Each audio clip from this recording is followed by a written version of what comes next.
Just out on a Sunday. It's hot. It's a hot one. Here's something that I've been thinking about a little bit. I was trying to compare music to reaching a goal. If you have a goal, you don't just get the goal. Like, there's not, if it's big enough. I mean, if it's a small one that's like, oh, I want to go for a run today, and you go for a run, like, there you go, you did it. But if you're comparing it to an album, you have artists who maybe they make a ton of albums in a year or whatever. Maybe they're not the best, but you have artists who say it takes them a year to make an album. So what does that entail? That entails getting instrumentals, even just that, it's like, you don't just get an instrumental. It's not, something isn't just made unless you have a computer program or something that can just make instrumentals by itself. So the producer they start with one part of the beat and they keep adding and adding and adding. And there's 5 or 6 to 10 different instrumental pieces. So just in that, there's maybe 5 to 10 different layers or parts that you even have to do just to even be able to start.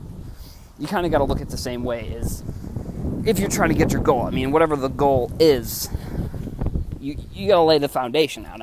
If you have a terrible foundation, then, hypothetically, if the foundation, you are comparing that to a instrumental, if you don't have a good instrumental part, then, the song, people aren't really going to like it. And then you have to wrap all of the songs in together. So you have, 15 songs. You figure that's 15 times someone had to produce a beat or an instrumental.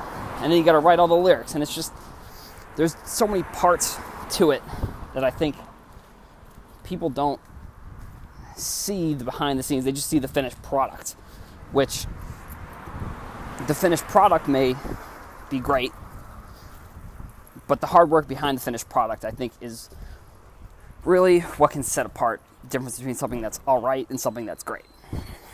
I think an interesting interview that I was listening to the other day was DJ Khaled was on Power 106, I think, and he was talking about the difference between beat makers and producers.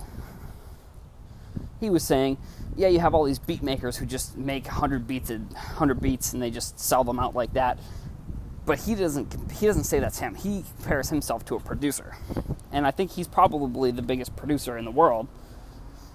Because, if you say, oh, this singer or rapper or whatever is on the DJ Khaled song, that's a big deal. That's just not just something that you don't care, that people don't care about.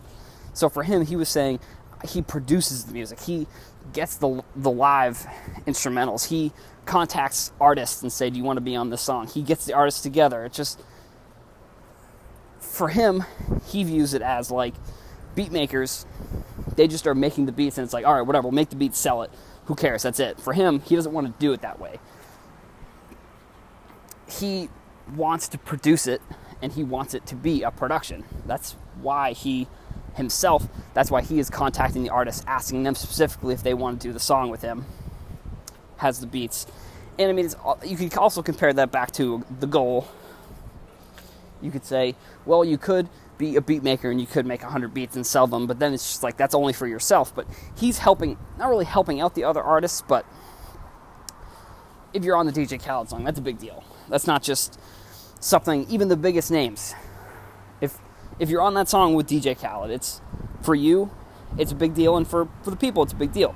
It's just, he is helping himself as well as helping other people grow, and I think that's a better way to look at trying to reach your goal or do whatever.